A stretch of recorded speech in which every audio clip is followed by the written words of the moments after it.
unfamiliar path with a pulse of its own. 3, 2, 1. Final Encountercast. Interesting conflicts, not conflicts of interest. Typical corporate bullshit. With your hosts, Nate, Robbie, Chris, Nika, and Callie. FinalEncountercast.com. Ready? Get set? Go! What's up? Welcome to Final Encountercast. Thank you for joining us here at twitch.tv/Final Encountercast. I want to let you guys know, if you are a fan of Final Encountercast and you don't listen to our other podcast, which happens to be exclusively about Final Fantasy XIV, called Limit Break Radio, then you're going to need to know that starting next week, the start time for this show is going to change drastically, and we're going to be originating the show over from twitch.tv/Limit Break Radio. We're going to be live with Final Encountercast starting at 1 Eastern. And again, that's over at twitch.tv/Limit Break Radio. We're not totally going to shut down Final Encountercast, but I think that we're going to be looking to use it a lot less. Yeah, it'll probably be reserved for like dual streams, or if you know, two people are streaming two different things at the same time. Right, exactly. We're actually, we talked last week. We got to share with you guys for the first time last week that we have been working on a new show for about 6 months, and we're just on the cusp of putting that out, and that is super exciting. It's called Checkpoint Radio, which, by the way, you can now visit over at checkpointradio.com and check out the website that we've been working on over there. But that show is going to be starting up in February, and as a part of that, we sort of felt like Final Encountercast as a channel was spreading our brand a bit thin. And that while Checkpoint Radio isn't necessarily, intrinsically linked to Limit Break Radio, other than the fact that we're involved with making it, that it would probably be best to serve ourselves to continue to grow Limit Break Radio as a channel, and grow that as a subscription as well, because there's no way that we would have been able to get enough traction over here on the Final Encountercast channel. And if we do, we just want it all to kind of serve one purpose. It's always been confusing for new people to come to Final Encountercast and be like, your PayPal says Limit Break Radio? Yeah. Are we donating to the wrong person? Is your link busted? What's wrong? Right. And I think we may try to work, Limit Break Radio somewhere into, the intro or the branding for this show a little bit more, and try to make that connection. Because, there are some people who are fans of the show that really just don't have any idea what Limit Break Radio is, because they've found, they've kind of wandered in on the show, or they've found the iTunes feed or whatever it is. But if you listen to the podcast, guess what? That won't affect you. You'll still be going to FinalEncountercast.com. You'll still be downloading it through the same RSS feed that you've been using over iTunes. So don't even sweat that. That's not even something to worry about. But if you listen live and you want to call the show, to try to encourage more people, more of a crossover, I think, with our regular Limit Break Radio audience, we're going to be presenting the show at 1 in the afternoon. Another thing is, I don't know if you guys can notice this over here, but Robbie's got this weird light that's cast on him. It's because the sun is setting in his pants. On his love life. There you go. Oh, that ship sailed a long time ago, Callie. But, we're losing natural sunlight, which is actually really a part of lighting this room. I don't know if anyone has ever heard some of the clicking that goes on in the background. It just sounds like some mechanical clicking. It's the Predator. These wide-angle cameras adjust their IR cameras, and when they adjust to try to go to night vision, there's an audible click that happens. So as we lose more light in the room, it ends up becoming like a production problem, and I got to go muscle my way over past Chris and try to unplug them or something. Like, what do you do? I think we've turned on lights to try to solve that problem, but part of that's a big part of it is using the natural lighting to our advantage. So again, join us over at twitch.tv/Limit Break Radio. Of course, we'll have hosts that go out from this channel. We'll also probably have this channel live a little bit before the show so that we can send more people to the channel. Anyway, but twitch.tv/Limit Break Radio starting at 1 p.m. next week, and hopefully that is gonna make the show a little bit more high energy too, because there's a lot of times we'll get off of doing 3 hours worth of Limit Break Radio. This guy just fucking yawns. And and it can be a little bit exhausting. And so, why not put the longer show, the heavier lifting second, so that we can all kind of get out of here and go to bed. And that's because I'm going to bed at fucking 8:30 now. Because he's old. Dude, that is my life. How's that is Jeopardy? my life. You watch Jeopardy before you go to bed? Job. That's a thing. No, you want to know? You want to know what my nightly routine is these days? Not really. Jerking off? Copious amounts of jerking off. Oh, great. And then licking it? Yeah. Oh. Do you still run around when you do it? Screaming? Yeah. Oh, yeah. Okay. That's always a part of it. It's never not been a part of it. Why would it not be a part? He's getting old. Yeah. Do you just meander instead of run? I am getting old. Is it more of like a slow lumbering now? Kind of like a zombie jerking himself off? It depends on how much the Ambien is kicked in at that point. You gotta be careful with that lumbering, because if you got like a massive hard-on going and you trip and fall one of these days, you're gonna have a permanent 90-degree angle in that thing. Gotta have to explain that to the doctor. How do you think it happened the first time? There was a guy in high school that happened to him. We called him Captain Curve. Ooh. That happened to him? He was jerking off and his mom came in the room and he tried to run out and he tripped over the cable. Yep. He should have kept that story a secret. Yep. That's not one you share. You don't ever share that with another living soul. No. Anyway, again, thanks for joining us here at Final Encountercast. We've got a lot to talk about today. Of course, we're going to be breaking down the Switch panel. The panel is a presentation. Yeah, conference that Nintendo gave, and I think panel is more appropriate. It wasn't like an hour. It was really hard to watch through. I actually did end up watching that very, very early this morning. Just as a little forewarning for all of you, even our resident Nintendo bubble guy is not feeling it. Uh-oh. How's the bubble? Yeah, how's your bubble? How's your bubble butt? How's our bubble? Yeah, how's your bubble butt? Nate, you're with me in this bubble, you know. What? Oh, that's right. You went into the bubble for a bit. I forgot about that. When? What? Time out. When did this happen? I don't think I did. I mean, I'm definitely buying the Switch for sure. Yeah. I went to go reserve it and I couldn't anymore. I have one in my cart on GameStop and it says like I can do it, and every time I hit go it says error. Hang on, let's think about this, okay? That's not me. That's not me entering the bubble. That's me having considerably more disposable income. That's all that is. See, that's fair because I'm not in the bubble, but if Pokemon's going to be on it, I have to buy it. And that's not being in the bubble. No, Pokemon does not qualify you for bubble status. Agreed. Well, it's just a Pokemon bubble. That's fine, but it's not the They have their own bubble. Yeah, it's not a Nintendo I bubble. agree with what Lloyd said, because honest to God, Zelda is my sole determiner for buying Nintendo consoles. So the fact that I did not buy a Wii U because I kept saying I will buy a Wii U when that new Zelda that you're talking about comes out. I never bought a Wii U because Zelda never came out. I don't think you're alone with that either. Yeah, now I'm going to buy a Switch because Zelda will be on it. Literally, that's the reason I never bought a Wii U. There's a couple other games I kind of wanted on Wii U.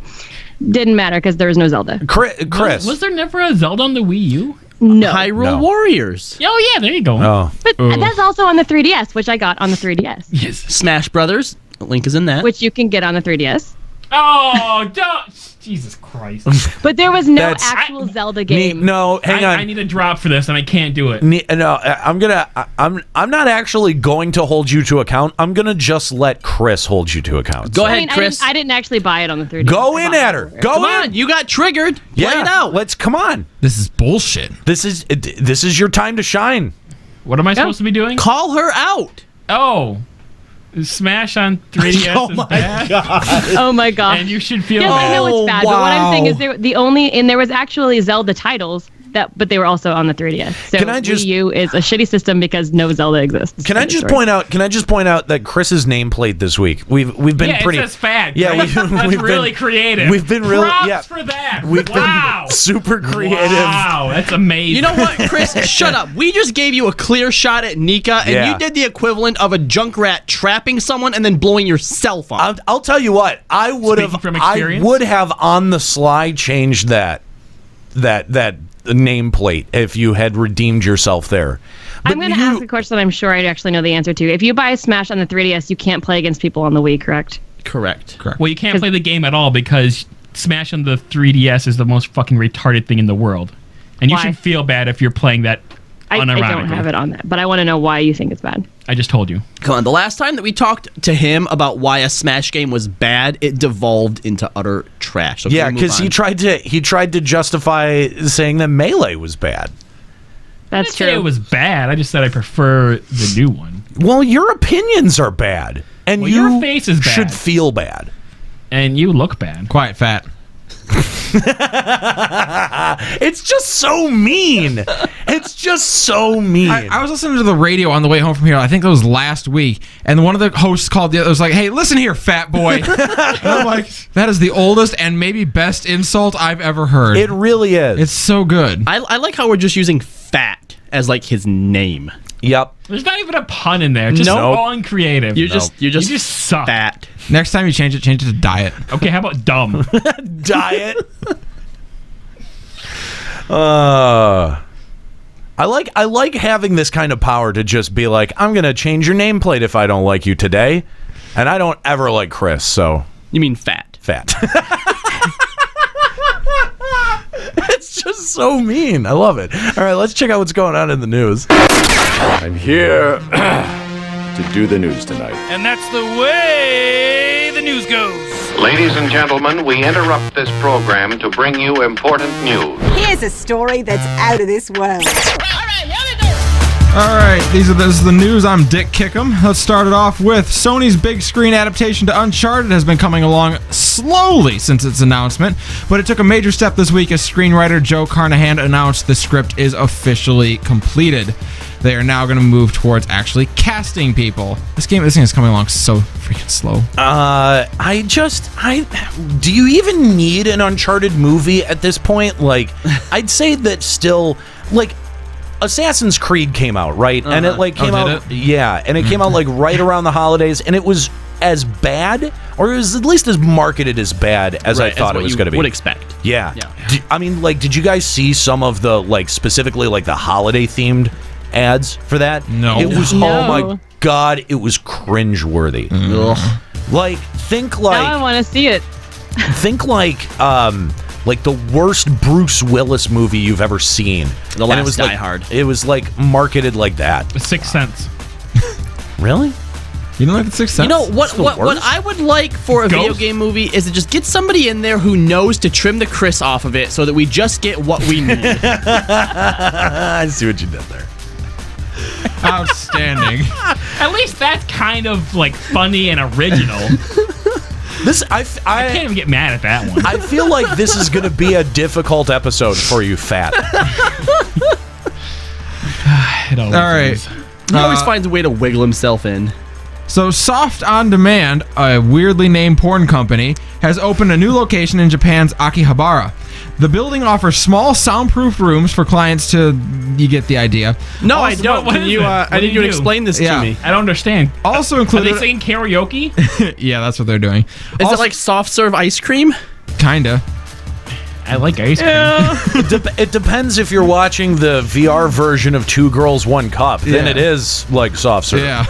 Also included are a full VR experience, headset and all. An hour session costs 550 yen, or roughly $4.90, and a full day costs 3,150 yen, roughly $26.90. You can buy a full day masturbating. Super cheap. That actually seems like a pretty decent place to go take a nap. Do you think they clean it afterwards? No. No. Let me tell you. I have been in jerk-off booths, Why? They do not. What, you have? Absolutely, I have. This guy has seen videos of a donkey death fucking a man. Yes, right. he's been in That was a horse. masturbation. That was a horse. Oh, it was a horse It was a specifically. horse. Oh, okay. Yeah. That's what a way to go. That's a history documentary, and her name is Catherine the Great. I've absolutely... I had one of the funniest experiences at that. Okay, so it was... I even remember the place. It was in Seattle, and it was called the Lusty Lady. Lusty Lady. Yes. What are we in a 7th grade D&D campaign now? Basically what it was a whole bunch of like stalls. Like you can like imagine like at a men's bathroom, like a bunch of stall walls that they then like put a not even a decent door and set of curtains on it. And basically it was like the LL Cool J video where he puts in the quarter and the shade goes down and there's a stripper on the other side of the glass. And there were two types of booths that you could go into. There was one where the glass was one way so the strippers couldn't see you, and then there was the creepy option where they could see you. Oh my God. And I had one of the funniest experiences in there because I put the quarter in, the shade went down, and there was just asshole on the glass lice, like sucker alien from Aliens, just like right there. And it was just, I reflexively laughed and got kicked out of the Lusty Lady. You got kicked out for laughing at your asshole? I did, yes.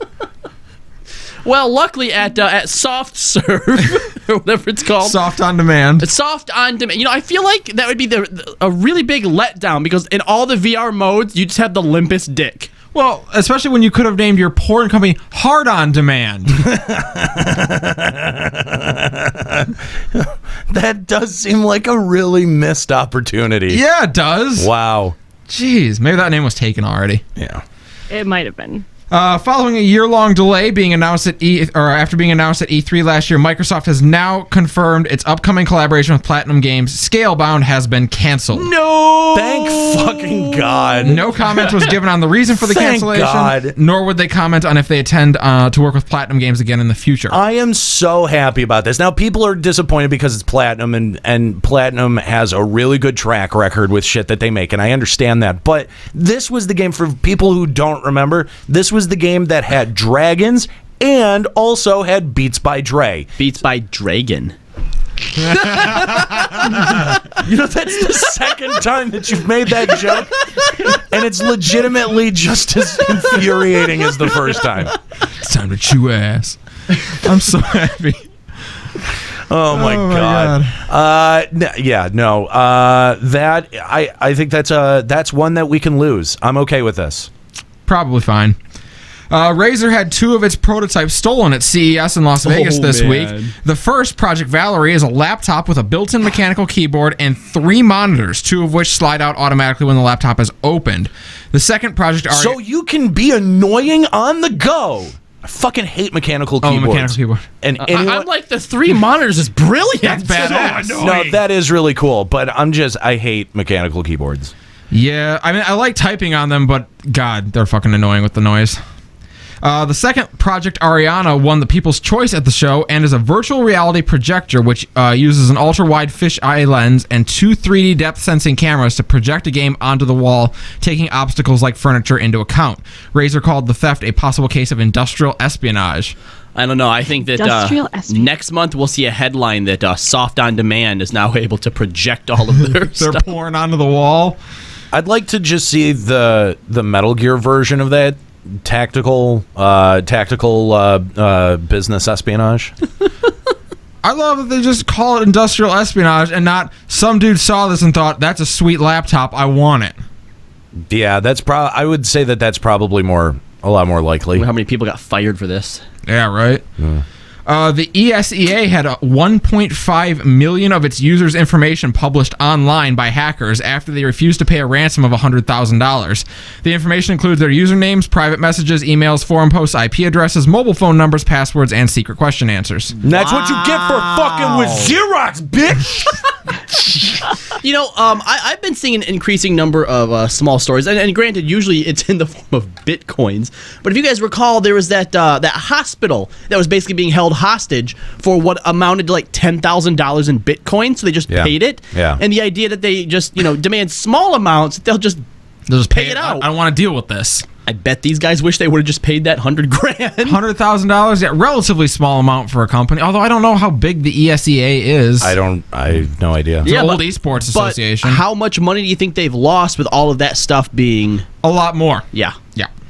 Square-Enix director Tetsuya Nomura gave an update this week on the progress of Final Fantasy VII's remake as well as Kingdom Hearts 3, and the word is, make yourself comfortable. Neither game is close to release, although he hopes to be able to show game progress at an event this year. Specifically to Kingdom Hearts 3, he said some of the in-game worlds still remain untouched. Holy shit, is that unacceptable? It is not coming out this year. Oh my and it's God. probably not coming out next year. Maybe Christmas next year. Look, FF7 I think is a little bit more excusable because, I think that they're going to need time. Does it mean like the whole 3 parts are not finished or the first part? I'm gonna guess the first part. They said no release this year. Guys, I don't believe that at all, though. I would bet my left nut that when they showed us in 2014 that FF7 trailer, that is all they had. Yeah. Well, they need to stop announcing their games 3 years in advance. Maybe. Yeah. I don't know. I think they need to stop giving Nomura projects. I mean, like, the thing is that he fucked up on 15 to the point where they had to remove him and put Tabata in. Bring Sakaguchi back. Like, honestly, how long has he been working on Kingdom Hearts 3? Like, this is inexcusable for a game developer to keep fans stringing like really. Kingdom Hearts 2.8, that's an acceptable answer. 2.6? No, 2.8 is only acceptable because there is a new story in it. But still, they literally have re-released every single Kingdom Hearts game as an HD remaster. Every single Kingdom Hearts game, and there has been so many. The fact that you seriously answered that. Hold on. No, there is a new story within Kingdom Hearts 2.8. It's actually a new story. It shouldn't have been 2.8 then. Yeah, call it 3. So it's only a small story. It's not an actual. Then it shouldn't have been in a game. And tack it on to 2.0. This is stupid. Yeah. Can I play dumb. all It's painfully stupid. all of the Kingdom Hearts series on a real console? No, Now? you can't. No, now you can, I think, right?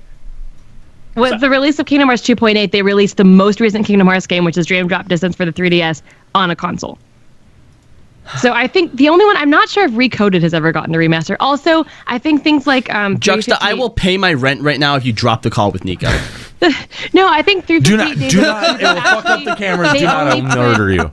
They only put the cutscenes. I think they didn't actually put the entire game. So there are a couple of the games that are like, no, we're not going to remake the game. We'll just give you the cutscenes. Here you go. None of this is okay. Nika, I gave Chris a little note earlier that was a picture of a little rainbow guy, and it said "No one cares." And I wish you were here right now so I could hand that to you. I can see it on the camera. Okay, no one cares. I'm handing it to her digitally. Yeah. Pokemon Go will not be releasing in China, at least not anytime soon. The state censor will not approve of the game or any similar augmented reality game until, quote, potential security risks can be evaluated. China is concerned about geographical information security as well as safety concerns with multiple driving deaths stateside being blamed on the game. Great. Is that, I don't know. What do you think? Is that kind of fair? Is that based in... as tightly as China runs some of its stuff... I don't think it's out of the ordinary. Yeah, I don't think that I'm terribly surprised by that. No, it's par for the course. It's still dumb, but it's par for the course. But the thing is that if they figured out they're doing Sesame credit. This is the same country that's doing Sesame credit. Yeah, they're fine. And they're going, I don't know about that whole Pokemon Go thing. Yeah, exactly. They're fine with ranking you as a citizen, but right. But you get that Charizard and they don't know. Well, they can control the ranking system. I think that is sort of the key to that. But you can't really control where they spawn a Charizard. Yeah. If you want that Charizard, man, those government officials are going to have to work for it for maybe the first time in their entire lives. They don't want to have to do that. They don't want to have to put up with that shit.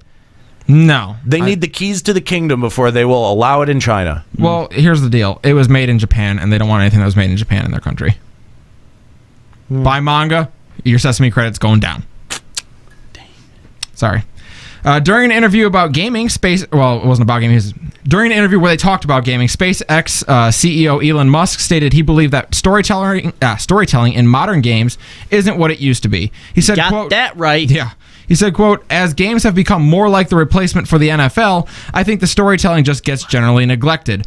Although as he and the interviewer talk more about the subject, it seems like really their ire lies with the endless parade of sequels we see both in gaming and movies." Well, and that's not wrong either. I'm just saying, like, Elon Musk is regarded as one of the smartest individuals and most, I'm just saying, he's like, maybe he's onto something here. And even he hated FF15. That's right. Okay, but his last name sounds like Musk. Like that. It actually is Musk. I was gonna say musky, but I'm not sure if that's a word. And the word Musk is kind of dirty, like moist. So I don't know if he can be trusted. Okay, fat. Yeah, actually, his big complaint was with Deus Ex. Don't look at me with those puppy dog eyes. Ooh. I don't think I trust this Musk person. I bet he smells musty. What? Is there anything that you can contribute that's not going to grind the show to a halt? You always ask that question, and you're always disappointed with the response. He's right. I think I expect something to change, and it never does. And that is the definition of insanity. Thank you. Jung Hyun Park, the original editor for the manga Attack on Titan, was arrested this week for his suspected murder of his wife. Ugh. He phoned paramedics saying she had collapsed and claimed that she had fallen down the stairs. When her death was revealed to have been caused by suffocation, he switched his story to say that she had hung herself from the stairs. And then fell down it. Yeah, and then fell. Yeah, it's crazy. I kicked her knees out, and she had a noose around her neck. Yeah, how about that? I don't know what happened. And then she fell into some bullets. I'm just saying. Like, this is what watching anime does to you. Exactly. The negative side effects of manga. That's right. Manga. You murder your Whatever the wife? fuck it is. Yeah. Oh. We need to stop the import of these horrible filth films. No, Mangas. it's not even once. It's on parents to explain to their children the difference.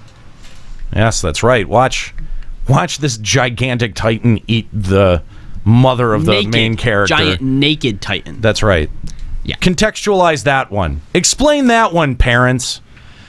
Norway has begun shutting off FM transmitters this week as the country switches over to digital audio broadcasting. Currently, only a quarter of the nation's cars have DAB radios, and millions of homes and boats still have FM radio. Unlike the transition to digital television, where people could buy an adapter as cheap as 20 euros, the adapter for DAB radio is well over 100 euros, and people are mad. I can understand why. This is kind of crazy, actually. Yeah, I did not have it. I had no idea Norway was switching off of FM. Is there any other major country that's done that yet? No, not yet. That's first of all a huge move because digital broadcasting is still not as reliable as FM analog. Yeah. Yeah, even a digital radio signal, you're still broadcasting that out. But for like digital radio, like what they're talking about, you actually need to have some kind of connection to the internet to be able to run those radio stations. Right. Yeah. What is Norway's thought process beyond for just turning off the FM transmitters? Yeah. I don't know. What's the benefit? They still have AM, right? You can repurpose spectrum for different uses. Like, one of the things that was talked about a lot when they got rid of over-the-air TV broadcasting and they made everyone buy a digital encoder box was that the government was thinking about repurposing that spectrum for public Wi-Fi, coast-to-coast public Wi-Fi. Ooh. Which I think ended up like Comcast and Time Warner and all of these other ISPs. I feel like that would really cut into their profits. Yeah, they got involved at that point and they lobbied to shut that down. And now, I'm pretty sure that the UHF and VHF spectrums are not even being used at all these days. But that is some of what the auspices that these laws or these rules are passed under, that they're going to end up repurposing the spectrum for something else. And then they don't. Because rich people pay to keep their riches. Right. Yeah. After 19 years of developing games, Sony has confirmed they are closing down the Cambridge branch of Guerrilla Games. The studio has in the past developed the Medieval series, Primal, Ghost Hunter, and the Vita shooter Killzone Mercenary. Most recently, they worked on the Riggs virtual reality game, but they are closing down effective immediately. We played that, Fat. Riggs? Sure did. That was one of the demos on our VR. Yeah, it was like one of the only games that was there. That was good. It was interesting. Yeah. It's basically sports in a giant mech. Yeah, it really was. Yeah, that's cool. Yeah, you try to kill each other and keep each other from jumping into the hoop. Did you guys see, by the way, that Mutant League Football is coming back? No. And not by EA? No. Yeah. No. Yeah, No. EA, it's coming back, and EA is not doing it. Interesting. Yes. It's awesome. I cannot wait for the return of Mutant League Football. Anyway. Battlefield 1 pros beware. The game's anti-cheating software Fair Fight seems to occasionally ban players for playing too well. KL Spasmo and his friend were both banned from the game by the software, which analyzes individual player stats against the global average and then looks for feats in the game which are deemed statistically impossible. Unfortunately, it just can't account for the unbelievable things that sometimes happen in games. KL Spasmo reached out saying he doesn't believe the system or the company has any kind of vendetta against top-tier players and that the ban was the result of an in-game event that was giving extra squadron XP in combination with him having a remarkably good game. Still, if you're gonna do an in-game event that makes your stats possibly be better, maybe have your cheating software ready for that. Yeah, that just seems like a really, really bad idea. You know, like you're EA. You should know better at this point. You know, what's the EA that you have experience with? I was gonna say, dude, auto bans really? Like, especially on your top tier players. Like, come on, dude. How is there? You know what? I'm going to side with you because this isn't something that they've just developed for Battlefield 1. Right. They've had it for previous Battlefields. Right. They've used Fair Fight for other things ever since Battlefield 3, I believe. Yeah. That's what I'm saying. Like, how do you not have that shit that finely tuned if you've been working with it for that long? I'm going back to it's EA and they suck. I feel like it should have popped up in someone's head that, hey, you can get really good stats and like XP in this game. That's going to trigger some of the protocols that we have on Fair Fight. Tons of people thought of that. They work for other companies. Touche.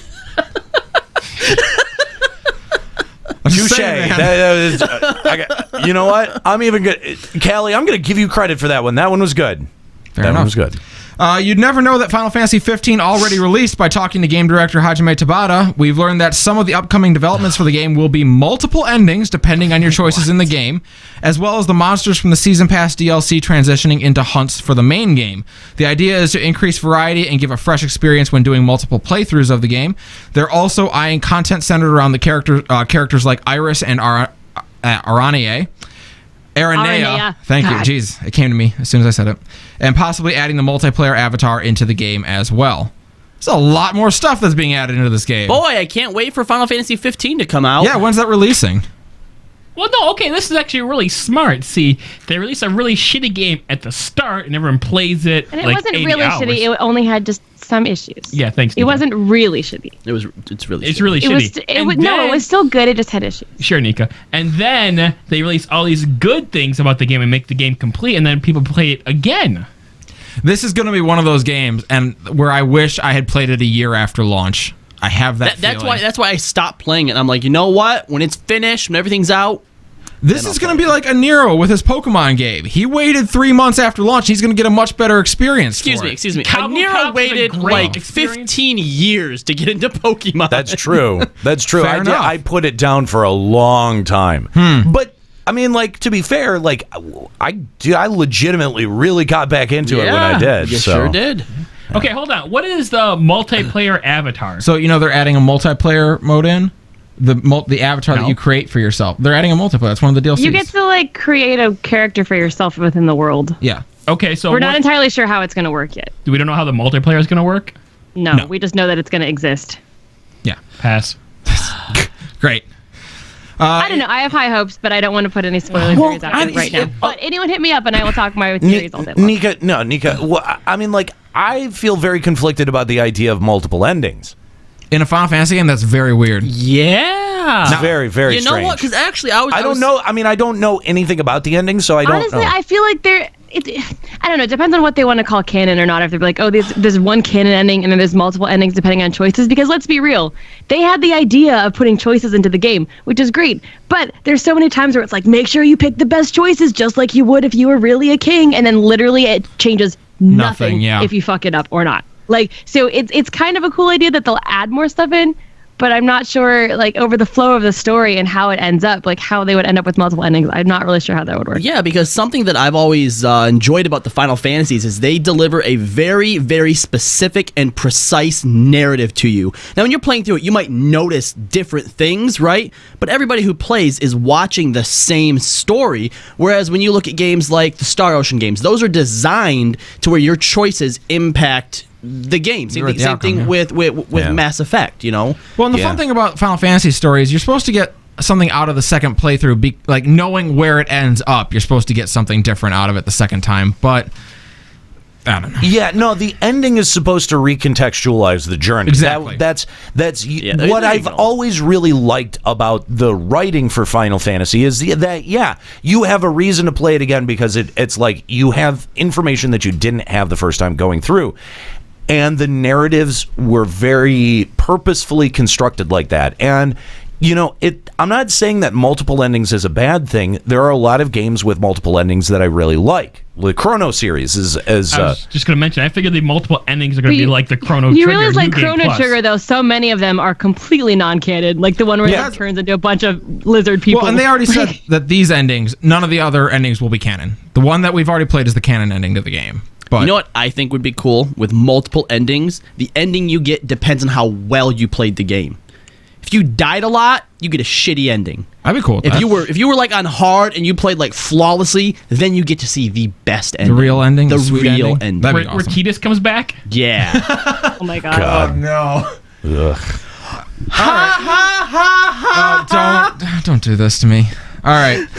In mankind's latest affront to all that is good and decent, Taco Bell is taking the naked chicken chalupa nationwide on January 26th. Yeah. The chalupa has foregone the classic soft tortilla shell, instead choosing to use a shell made of fried chicken. Oh, yeah. Except I looked into this more. You know what? I'm just going to fucking stop talking. I already know where this is going to end up, so. No, please. What does this have anything to do with video games? Please, continue. It's Taco Bell. Tell us. I'm curious to know. We're not going anywhere. Come on. When I read that the taco is the only meat in it, and there's like only like vegetables and sauce and tomatoes in the actual thing. There's no like. Well, beef. I'm sure that you can add beef. I will. Place a specific order. It was outstanding that I will. I will. It was outstanding. You have earned your title, sir. Yeah, that he was starting to go on that train of thought and then looked at the screen and said, "Never mind." This, because you know, the KFC Double Down was so good. Well, I mean, really this is right on the heels of Taco Bell being named as one of the healthiest fast food restaurants. Yeah, you see, I'm being healthy. There was hearing it in my voice. There was nothing in your voice that sounded confident in that statement. No. Someone at Taco Bell was straight up like, "They named us what? No, You know what? Replace that tortilla with chicken. Hold my beer." Hold my beer. All right. Oh, yeah, this one. Okay. So, going back to last week of what the actual fuck. A article came out today, or this week, chronicling the existence of pony nationalism and the alt-furry right. What? So would you call them the furred right? Well, that's what the article called them. That's for sure. What? What did What? you just say? Okay, now the real story. No. What? No, it's... Say that again. Say that phrase again. The furred right? That's what the article calls them. That's the actual name. I stole that one. Yeah. So... there's not really a huge news story attached to this. This just exists, and it's an article. Who leads them? Kittler? Oh, God. Oh, my God. A Wolf Kittler? I'm sorry, am I barking up the wrong tree? Okay, stop. I am actually interested slightly in what they're trying to argue here. Here's what you need to know. All people in the alt-right leaders are disavowing this group of people. There's basically a group of, modern day Nazis who are also furries. Yeah. And they Or bronies. and they identify as Nazi furries. Yes. Okay. So unironically. Okay, so the third Reich pun was actually because they're Nazis, not because people hate furries. Right. Correct, because they're actually Nazis. Okay. They're alt-right. Yeah. What? How can people be alt-right and be a furry? I feel like that's totally contradictory. I'm just gonna say, to me, this I know. is all this is a group of people that you can justifiably drag out into the street by their teeth or tails and curb stomp them. Like, this is these are the worst type of people. Like, this enacts all of my prejudice.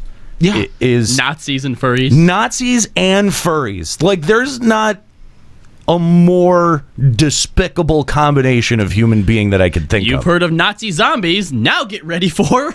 Yeah. I also learned that I'm secretly a furry. They're back! Whoa, where'd the what? They're back. The drops have returned.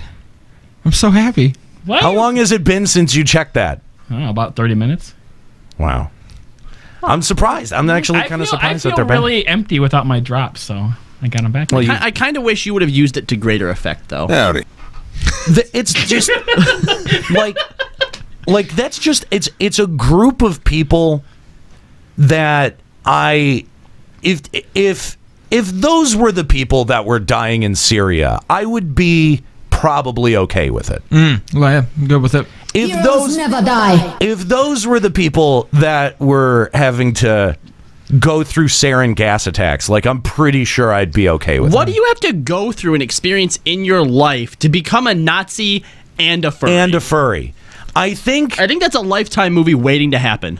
I think what needs to happen is that your black stepdad needs to work at a Chuck E. Cheese and touch you at night, And never buy you a dog. That's You really it's a wanna know when very you ever get one. specific combo that makes that, because it's a ball of hatred. And the only friend you have is a stray cat that he kills and eats in front of you. Whoa. Whoa. Okay. Yeah, I think that might be how you get that. That's how I am fine with characterizing every one of those people like this. All right, cool. Would you say they're all furgets? They're definitely furgets. Yeah. That is the worst kind of furgatry that I can think of. Outstanding. A group of YouTubers got a place together in Cobb County, Georgia, This is such BS. with the intention of collaborating and making YouTube videos together. It was going well until they received notice that their in-home business was against the rules of the Homeowners Association and they could face fines and eviction. The drama began over a parked car, which led to the neighbors complaining. The situation has raised questions about what constitutes a business when making YouTube videos for a living. Those neighbors are pricks. Yeah, absolutely. Like grade A. I don't see that as a home business. Like, if you have an Etsy store where you're actually crafting at home, that's more of a home business You're making than a money. YouTube channel. You're making money. You make money off an Etsy where you actually craft things at your home, and nobody calls that a home business. That's an online business. I think to qualify as a home business, you actually have to be making some kind of income. Most YouTube channels, and even ones that have a whole lot of effort put behind them, don't turn a profit. Well, and I do believe that these people were making money. And people make money that way. I feel like to be a home business, you actually have to have customers who come to your home. Yes. Otherwise it's an online business. That's right. So I see Etsy stores as an online business. I see YouTube as an online business. Well, technically we have an in-home business because we're doing podcasts and making money of it from a home. Exactly. So I don't think that counts personally unless you have customers coming to your house. Which they did not. That is the reason, because it actually specifically says in there, because the home appears on the video, it counts as a home business. No, that's not how that works. Technically, so does ours then, because we have a Twitch channel that broadcasts us in our homes. Well, I guess if this place wanted to kick Nate out, they could. They'd have trouble getting fat through the door, but... Stop shaming me! He's gonna leave me here today. I also happen to own the unit that we're in. So yeah, it's not rent. Were they renting? They were in a house. You own it? Yeah, you can rent houses, Nika. I know, but There's a homeowners association. If they were renting or if they all bought it and owned it together. Well, just because you own something doesn't mean that you can decide what you do on the property, especially in a homeowners association. Yeah, apparently there was, because it also said something about too many non-related people living together in the same home. Yeah. And I'm like, what are we in, like, the 50s? Like, people are allowed to have roommates? No, you've got to have your nuclear family. That's all you can have. And actually, the article states that too. That apparently this particular location or subdivision or whatever was centered around the whole idea of the nuclear family. Well, and they're trying to keep out college kids and like all this kind of thing. It sounds to me like there were the neighbors. You have like this perfect nice little family, and the mom was coming home with her groceries, and someone was parked in the way, so she had to walk a little further, and the bag broke open, and her oranges went a-flying, and so she went in and complained to the husband. So the husband called and just some whole big giant thing. In fact, it sounds like this. I still don't think it's a home business because they don't have customers coming to their house. Yeah, it's not. It's a stupid law. I don't know. I'll be curious to see how that ends up playing out. Well, I think in the article it already stated that they relocated. They found they found another group, I think, closer to other people who were doing similar things, and yeah, they were welcomed into a different home. Apparently, they also had offers from other like home owning places, being like, you guys can come here and live, like to try to get their business. Yeah. I mean, that's really stupid to take someone who is like, actually making a business and then discourage them from making money, especially when they're supposed to pay you. Because some soccer mom complained. Like, this is the art. How can they police how many people are at home crafting things and selling them on the internet? People who sell things on eBay. I just don't see how that technically is more of an in-home business, in my opinion. But no one's going to police that shit. I mean, this is the same argument that I've had with Comcast multiple times, where I'm like, okay, so if you expect me to pay you every month for your service, right? I have to be able to use your service to be able to make a living, to be able to make my income. And if I can't do that, I can't pay you. And the expectation for cable service is that it should have 100% uptime, right? Like, that's not unreasonable.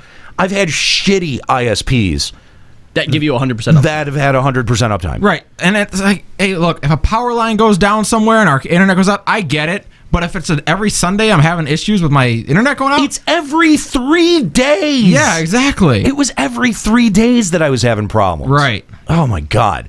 So it's like, okay, well, if you want your money, you have to be able to facilitate my business.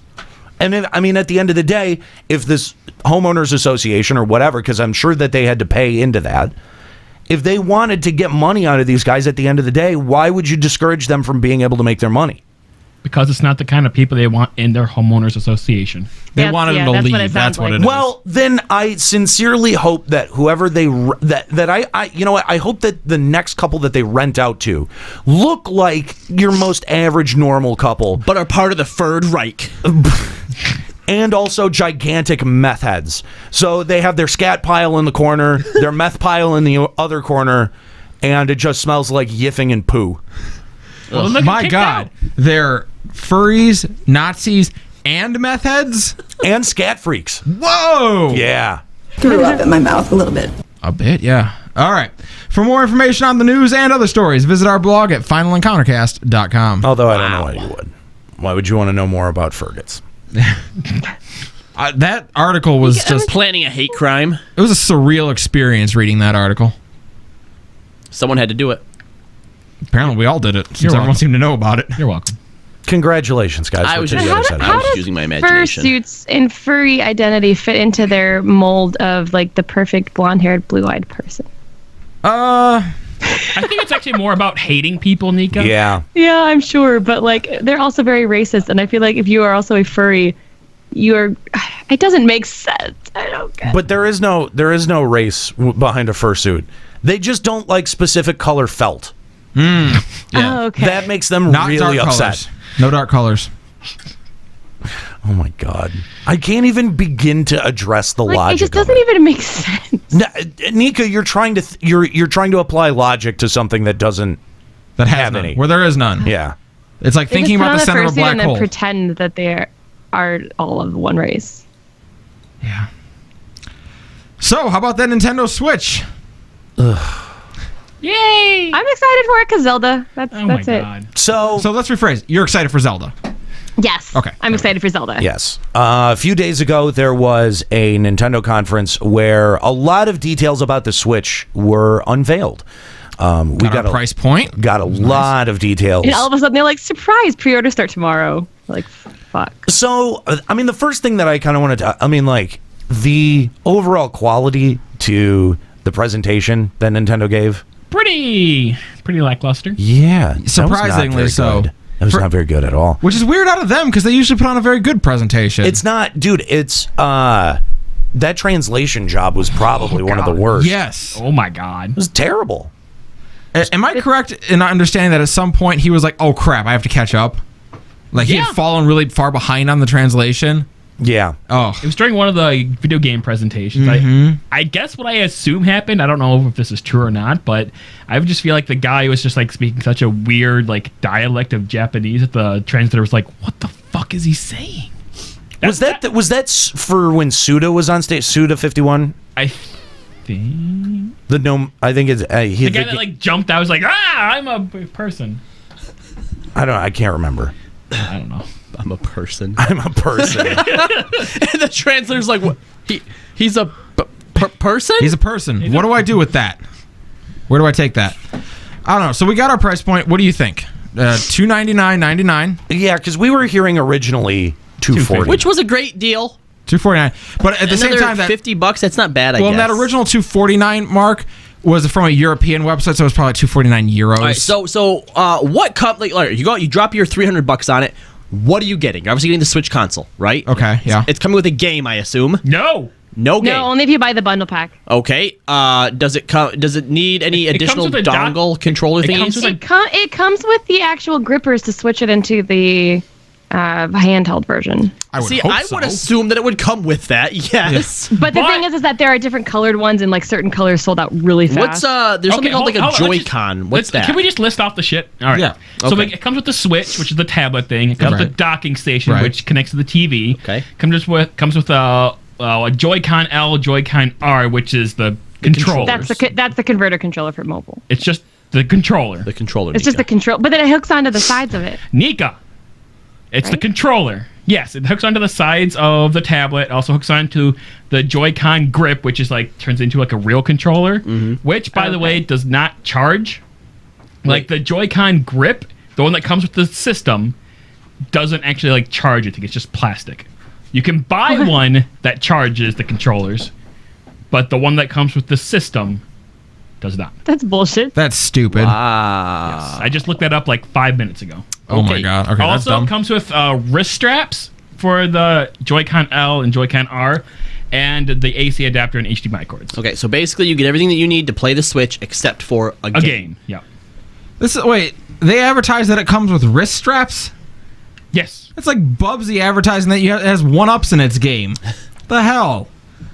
Well, of course it comes with wrist straps. The Wii U controller came with... Did they advertise in the Wii U that it had a wrist strap? Okay, well those wrist straps are like additional attachments that you can put on the Joy-Con L and Joy-Con R. Yeah, you don't need them. It has like additional functionality beyond just wrist straps. Oh, it has like okay. bigger buttons. All right, that's better then. It's a little bit different. Yeah. So how much does the bundle pack cost then? All that There's 2 or 3 different bundle packs. Oh, of course there is. Well, all that I said was the standard Switch, which is $300. Okay. I don't know what other bundles there are. There's 3 different bundle packs. I can't remember the names of them, but the first one comes with like 3 games you've never heard of, like 1-2 Switch and like Rage something or other, like something you don't care about. And then, but also Zelda. And then like the next one comes with all of those and like 2 more games. And then the ultimate bundle pack comes with like 5 or 6 games. And what are the price points on each of these bundles? Gosh, I don't even remember now. I feel like one of them was 400 something, and one of them. Oh my God. I don't remember. So it's basically like not much of a discount. I didn't know these bundles existed. Yeah, I didn't know anything about the bundles either. I would have assumed that the $300 one would have came with a game. Sure. I mean, I don't know, because how much? Like, when's the last time? Xbox and PlayStation didn't come with a game, and they had a higher price point. I'm pretty sure they do. Anytime you buy a console, it comes with at least one game. Like you got the my Uncharted. PlayStation 4 did not come with a game. Ours came with Call of Duty. Yeah. Is that but right? you bought the Call of Duty probably bundle pack. No. Because I know that when I got my Wii, it still at least came with Wii Sports. Yeah. Wii came with Wii Sports. I think Wii U came with something too, didn't it? You're the only one who has a Wii U, Fat. I don't think it did. No? Okay, maybe that's something that's going by the wayside. I mean, admittedly, like, N64 console, PlayStation 1 and 2 had a game with them when you got them, didn't What they? did 64 come with? Mine came with Star Fox. Yep. Or Mario. Or Super No, Mario. I bought You- Star yep. Fox separately when I got it. Yeah, some of them came with Super Mario, some of them came with My Star Fox came with a Rumble Pack or something. Yeah, my 64 did not come with a game. Yeah, I don't think I any bought it at console launch. I've ever got came with a game except my Sega Genesis, which came with Sonic 2. I just feel like that's such a normal thing nowadays, but maybe it's not normal for Nintendo. All right, that's cool. Then I guess. I just know that a lot of people were pissed off that the actual Switch sold out so fast, and we all knew they were going to do Yeah, that. oh, yeah, That they were come gonna not make on. enough and make it sell out and crazy Of shit. But you could They do still that on reserve the purpose. bundle packs on GameStop, and they're like, okay, well, I'm going to reserve double the price, like a $500-something bundle pack, and then just sell back the games I don't want to play, which is literally like 5 out of the 6. But then let's be real, everyone's going to be selling them back. Those games are going to be worth nothing. Yeah, it's not going they to work. are. Yeah. All right, so we got our look at the tablet, 6.2 inches, touchscreen, 1280 by 720 resolution. Multi-touch, by the way. Multi-touch screen. Yes. Yeah.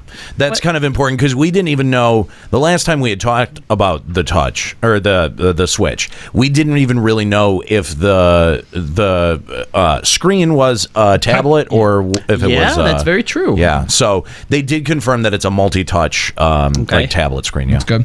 The battery life is between 3 and 6 hours. Now this is getting a whole lot of discussion. Yes, because that is not long enough. Not just not long, that just seems like such a wide range. 3 to 6? Okay, well, they said that Zelda is typically around the 3-hour range if you're playing the Zelda game. And that's going to be using all of the resources. Right, the things that use more resources take more power. And I guess that makes sense. Sure. So and that's what if you take it mobile, right? Like normally if it's plugged into your television, it's going to be plugged into the wall. It's going to be like a normal console. Plugged in, But so it then can if only last 3 hours. And then you have to recharge it. No. Nika. I'm saying like I don't fully understand the full capabilities of the Switch. So it plugs in and it plays just like a normal console. It plugs into your TV and works like a console, correct? Right. Yeah. And then you just put on the things on the side and you can take it mobile. Correct. Mm-hmm. So are you really going to need to play it longer than 6 hours before you come home and plug it in again? Or 3 hours. Okay, well, and also think about this is a world post Pokemon Go. Is there anyone in this room that doesn't have a portable charger now? Okay, see, this is now you're getting at actually what my question about this was. Is Nintendo going to do the same thing that they do with every piece of hardware that they make and make the power connector some kind of proprietary, like, weird cable that only can be applied to the Switch? That, I mean, you know, like the 3DS doesn't have a USB end to it, right? Like if you need another DS charger, you need to buy a new DS charger. Yep. It says it comes with a USB Type-C connector. Look, all I know that's on the tablet. Is when I take my Switch to hip rooftop parties, I'm gonna need more than 3 hours playing with all my millennial friends. Is the USB connection to serve as a data connection or to serve as a power connection? Usually they're power connections because that's like what's on the bottom of your phone. Right. They can be both. Right. Yeah. So I think that's kind of okay, fine. Okay, so, everyone's saying it's USB Type-C. What does Type-C mean compared it's like to mini USB? It's like think about what's on your phone. It's like that. Is it that kind of connection? Well, It's the cable what's I on just my looked phone up. would be like a micro USB. Okay, I think yes. Okay, then if that's the case where you can use external batteries and stuff like that, then I think 3 hours should be fine. This becomes less of an issue. Yeah. Although anyone who has similarly played Pokemon Go can tell you that, I mean, under load, that supposed 3 hours, and also because batteries degrade over time, that 3 hours is very quickly going to become 1 hour. Mm-hmm. That's really the problem, is that out of the box on launch, they're saying that it's going to be 3 hours. I never even thought of the idea of battery degradation because you're not going to be able to replace that thing, I'm willing to bet, right? Oh, I didn't even think about that. Yeah. Wow. Yeah. I mean, because think about your phone. Like my phone battery I cannot keep a charge for that long. It charges very fast, but at the same time, it doesn't keep a charge very long. And I really do feel like comparatively, this phone that I've had, the battery wore out on it super quickly. So, like I don't know. I feel like this is not a big selling point. Like this is really a big detractor for me. Considering that the only thing that I plan on getting it for as of now is the eventual Pokemon game that hopefully they release because it's not in their first year lineup there. And Zelda. I'm waiting because if Zelda sucks, I'm not touching it for Zelda. So if I'm only getting it for Pokemon Go and I feel like it's a downgrade in battery life from a 3DS, oh gosh. And for but a 3DS can't hook up, and it is not as powerful as a console. So you have to kind of look at the trade-off. Like I'm but curious. if I'm only getting it for Pokemon, Nika, none of that other stuff matters to me. But I'm curious though, for you, what would be a good battery life for this to be not an issue? I think a consistent battery life, because 3 to 6, it just seems so wildly all over the place. I mean, look, I don't know. Like from home even anyway. the 3DS is like that. If you use the 3D, it takes more battery than if you turn the 3D off. Like if you use 3D? Sound, even it depends on the game you're playing. Like that's the thing with any mobile. Or comparatively, it seems like the 3DS XL battery, doesn't quite last as long as like the old school 3DSs like we have. And actually comparatively 3DS versus Vita. Are you fucking kidding me? The Vita conserves so much battery life. Never got a Vita. My 3DS actually came with that extra like power pack that I put on right away, so my 3DS actually lasts quite a while before it dies. See, mine dies. I would say if I played something sustained on the 3DS, I could probably play it for 4 hours before I get red lighted. Really? 4 or 5. Really? Yeah. Mine's probably good for at least 6. Yeah, I don't think that long. Yeah, I bought mine during that promotion where it's like get a free game you don't care about as well as this power pack, and the power pack is Nintendo. Awesome. But the Vita, I don't know what the Vita does to conserve battery life when you have it locked and the screen off. Siphons energy from its host. Sucks it right out of your leg. But it is remarkable how long because the Nintendo DS, if you don't even open it, like if I don't even open my Nintendo DS, that battery, that red light will start blinking in 12 it still hours. loses battery when it's in sleep mode or whatever. It doesn't use as much, but it still does use plenty of battery. Vita, when it's in sleep mode, I'll check that thing like within 4 days, and I'll be like, "Holy shit, it has fucking battery still." Like that's super impressive to me. Yeah. So the battery retention, I thought on the 3DS, at least on the XL that I have, when you have it closed and not like running anything, it lasts forever. Yeah, I've had mine a couple days. Yeah. Oh, really? Longer than that. I've had mine go over a month. If I didn't open it at all in that time, it turned on after a month of just sitting on my shelf. I mean, again, just for clarity, I do have an old school 3DS. Yeah, you have the old one for the first run. So, we got the Joy-Con controllers. You can get it's $50 for one of them or $80 for a set of them. They attach and detach freely from the tablet. Each one has a stick and 9 buttons. The peripheral to connect to make a normal controller is $30. That's the grip, and that grip has like a charging station basically in it. Oh, really? So wait, if I just get a Joy-Con, I go and I buy this set of Joy-Cons. An L and a right. Right, that won't connect to the Switch. An L and a right. An L and a right. An L and a right. I will need a grip to put the controller in to then connect it to the Switch? No. Oh, okay. No. I'm like, oh my God. The grip is to like make it into like an actual controller. But it's that stupid funky looking controller that we've seen on a lot of the promotion for it. Yeah, it's like a I think How it does looks this like a work? spaceship. Can you make the Switch mobile if you're playing a multiplayer game? Like, how does that work? If you're sitting at home playing with 2 controllers and you're playing Mario Kart, and then you want to make it mobile, does it become single player only? No. Do you have to have 2 people with each with their own Switch? It depends on what game you're playing, but you can definitely have multiplayer games out in the world. Yeah, because at the roof parties they like set it down with a little stand and they use the little controller. Right. Okay. So you can do split screen multiplayer, which is they really went out of their way to say that split screen multiplayer is a big function of this system. But you also have wireless multiplayer, where if you have another system in range, you can play multiplayer, co-op or against that person. Up to 8 people. Yes. Up to 8 switches. Now the thing is that like one of in the first trailer, it showed them playing Mario Kart in the car. And I think like a lot of people were like, oh, cool, that'd be awesome if it were online. Well, there's no way to get it online. So I don't think that you can play it multiplayer wirelessly in the car. I don't think that there's any kind of data service that comes along with the Switch. Yeah, it's not like that it didn't go well at all. So you would be limited to the multiplayer that you have in the car if you have another system within distance, or you'd be doing split screen wireless. Okay. So it's split screening the tablet. Right. Well, I'm not sure why you wouldn't be able to do online in the car. Why? How would you? How would you connect to the internet? Unless you had a Wi-Fi. How is there in your Wi-Fi? car. Yeah. Do you have Wi-Fi in the car? Do you not use like your personal hotspots? No. I mean, I guess do. you could. Yeah. I wonder if it can connect to a hotspot. Yeah. I like how Chris's microphone is like miking everything behind him like this. Sorry. Like it's not actually like picking up any of your voice. It's kind of like a permanent mute. It's hard to like look at you and talk in the microphone. You don't have to look at us. Really? You have all kinds of different adjustment options for that microphone arm. But it's hard to move it. See, it falls down. Okay, but no, I mean, I don't see why you wouldn't be able to just like use your phone as a hotspot, because I have to do that.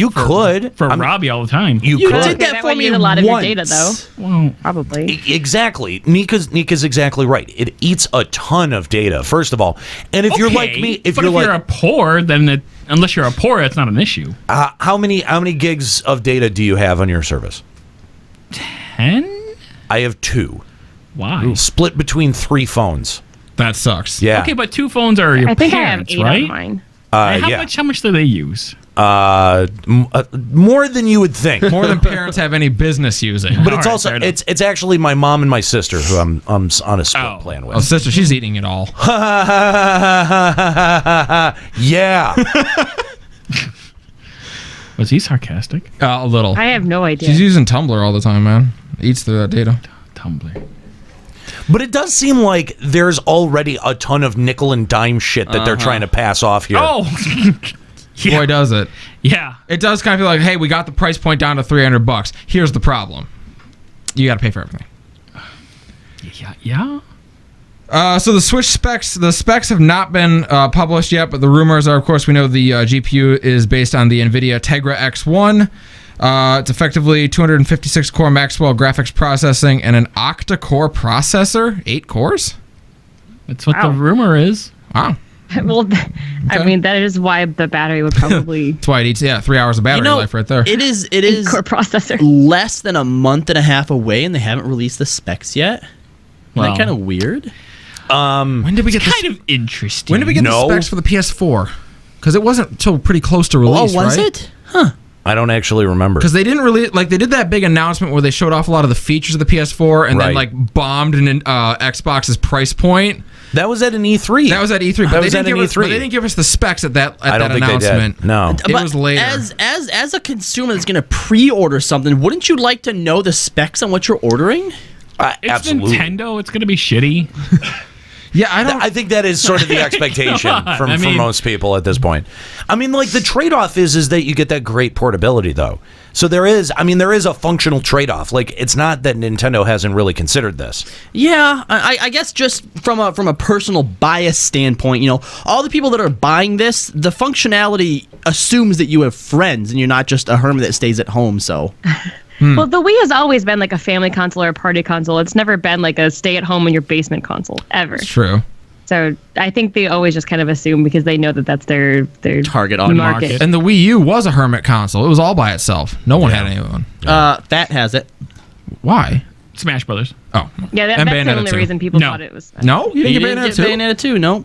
Nope. Just Smash Brothers. That would have Bayonetta 2 would have been one of the things. That's the thing is I'm really mad that that's an exclusive to the Wii U, and I would have bought it, but there was no Zelda on the Wii U. That is my sole determining factor. We got it. We got it, Nika. That's new and exciting, Nika. Can you tell us more about that? No, I would have bought Bayonetta.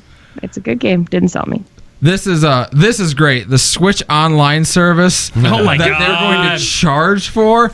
All right, here's It's the thing. free for March. Okay. Happy Here's birthday the to thing, me. Nintendo. You don't have the best track record with online services. No. You've got some serious cojones saying that you're going to charge for them. Yeah, let's think of who led that. Who led the pack in charging premium service fee? That was Xbox. That was Xbox Live, and that was after, because possibly the only redeeming thing about the original Xbox was the first 2 Halo games and Xbox Live. That's it.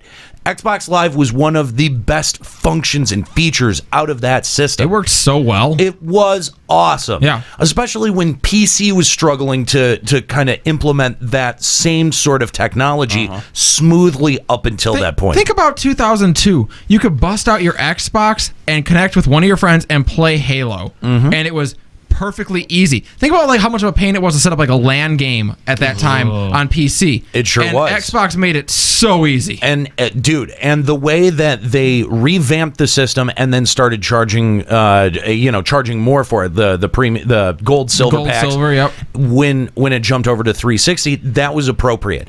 Nintendo has consistently fucked up every networking thing that they've ever done. I hope that you have to pay for your multiplayer code for each game, because they will just rake in the money that way. Okay, let's say what you get with the Nintendo online service. So you get online gameplay, is what it says on their website. Okay. The good. lobby and voice chat. Great. Oh my god. Again, they're selling their game that has 1-ups in it. Yeah. And you get a monthly Nintendo or Super Nintendo game download with newly added online play, maybe. Okay, no, that is not okay. That's not okay. An NES or SNES game? One. Wait, for free though every month. That's pretty good. One So you per don't- month. So Except you can already get them for free anywhere you want. But you only get No, it but for I that mean, month. like on the Nintendo store, you can buy them as a Nintendo. Whoa. Yeah. Everyone be quiet. Everyone Nika, be quiet. Hang on. Yeah, this is important. You get to play the Nintendo or Super Nintendo game just for that month. You don't get to keep it? You don't keep it. Temporary that's monthly so access. bad. Oh. And it's Okay, that changes a lot of things. Oh, that's so Yeah. bad. What? $9.99 if you want the full version. Like, get fucked, Nintendo. Are you shitting me? And there's exclusive prices on some digital content and games. Are you shitting me? And I'm correct in saying they didn't announce a price point, right? You know what, Nope. guys? I have a theory. I have a theory now. See, we were all operating under the assumption that you have Microsoft and Sony and their main competitors. And Nintendo's like, you know what? We're operating outside of you guys, right? We're not in competition with you. People will buy our stuff. I don't think they know that Sony and Microsoft exist, because they're not learning anything from anybody. Hang on. Fusro Dejin in the chat says, so like PS4, lol. Not like PS4. Like PS4 lol. No, it's not like PS. Okay, look. It's just like PS4 lol. PlayStation Plus, when you buy or when you download the free games that they give you every month, You get to keep it, don't you? it stays in your library unless your subscription lapses.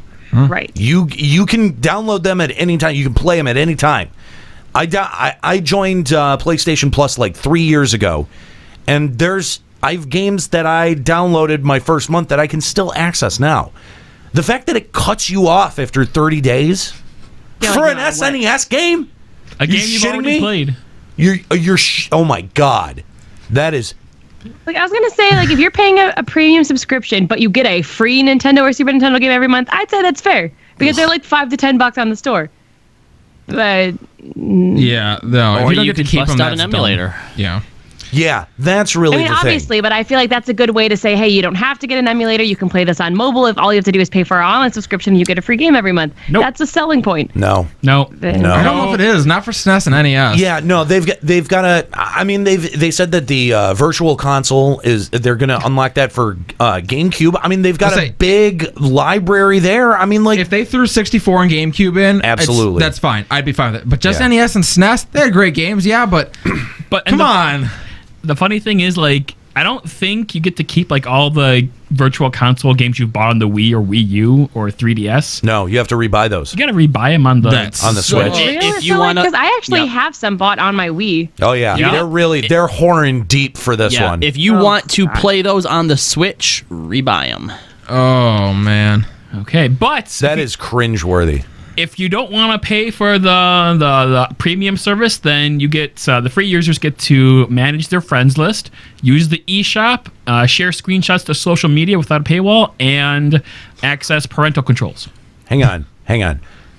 Post pictures to social media. That's free. It's free. Yeah, without a paywall. That's actually a button. Why would there be a paywall to post screenshots to social media? It's a button on the left controller. Well, that's fine because the PS4 has a share button. Yeah, the PS4 can do that, but like, why would they assume that we would just assume there'd be a paywall? That's something they're advertising. Like, you can share a photo without a paywall. Dun, dun, dun. That's the thing, is that when you share a picture of a Nintendo product or a Sony product or really anything to your social media, that's just really acting as promotion for free advertising. Yeah, you're doing them a favor. Why would they try to nickel and dime that? That is fucking retarded. See, Nintendo's smart. Thank God that's free, I guess. That's so dumb. You leaving? I need. Can we all leave? That's it. Can we all just go? All right, so let's move on to the games. We have our launch day titles. So we know Nika, Zelda Breath of the Wild is coming out. Although wasn't that supposed to be delayed? It was. Yes, I'm actually very surprised when I heard Zelda was a launch title because we had a news article that said that Zelda was going to be missed as a launch title. Right. It was going to be delayed. So I'm actually really confused if they either were able to just step up their game or if they lied to screw up the hype or if they rushed the game and it's actually going to suck now. Whoa, no, Nika. That would be okay. Maybe they're taking a lesson from Final Fantasy 15. They're going to release the game and then they'll just roll out some character updates and multiple endings after the fact. And that will be okay, Nika, because FF15 did it. So Nika will be okay with that. And then we've got Is that okay, Nika? 1-2 Switch, which is just your mini game disc. Stupid mini game. Again, that should be coming with it. Yes, that's the one that should come with the game. Like that's the one where you're just come with the game, but you have to buy the bundle pack actually to get it. And I think some people in the chat were saying you only can get the bundle packs at GameStop. No, even. That should come with the with the Switch at the $300 price point. Right, that's the Wii Sports. Because nobody's buying that. Yeah, nobody. Anybody who buys that is like a parent or a grandma who's picking the Switch up and thinks, "Oh, there's bunches of games on this one, and it's half the price of this one game, Zelda. They're gonna get much more fun out of this game with all the other little ones on it." And you're never gonna touch it. It's gonna buy stay Action in 52. The plastic wrap. I'm hyped for this. Super Bomberman. There's a new Bomberman title coming out on this system. Bomberman R. That's pretty hype. Yeah, that looks pretty good. I have not gotten to play a Bomberman game now in like 10 years. It looks like classic Bomberman gameplay. It's not like those are the ones I like. Not like the 3D one on N64. No. It's like got the whole grid-based walking around. Yes. And Sega Genesis Bomberman, man. And there's 8 of them. It's like a story, and it's kind of anime. They have the little anime faces that make. Yeah. Bomberman's always had an anime They've face. animized it. Animized it. Oh. Animated. Yeah. You just cut his legs off from underneath him. I was so excited for Bomberman. Okay. Well, don't worry. I'm sure there's tons of other launch titles. Yeah, I'm sure there's a bunch of other great ones like Skylanders Imaginators. Yeah. But actually, okay, let's be real. For kids, though, that actually could be a really good it'll be a selling point for them, just not for me. And I don't care about them. So. Right, but we shouldn't dismiss it as nothing. Like, that's a pretty solid launch title. Just Dance 2017 was the launch title. Thank God. That's in like the ultimate bundle pack. You can't get that one unless. So it's basically the ultimate bundle. I think comes with all their launch titles, which is like 6. Wait, what? The end. This game is launching with 6 titles. That was 5, wasn't it? Yeah, it was 5 actually. 5 titles, 4 of which suck, just from the sounds of them. I think the only thing worth anything to anyone is Just Dance, Skylanders, and Zelda. Bomberman's pretty cool. And then there's one. Oh no, Bomberman 2. It's okay. Those are solid. Those are solid. No, they're not solid. Titles. They're passable. All right. Well, what about this? How about the fact that Skyrim was released 7-8 years ago? They've remastered it multiple times, launched it on multiple consoles, and that was a big selling point for the Switch. So how? I mean, what do we have to wait? Do we have to wait like a month for that one? I don't know, man. No, I'm also fall. curious. That's Wasn't actually in the fall. the new Super Mario? Wasn't that a launch title for the Wii U? Was it? I don't think New so. Super Mario?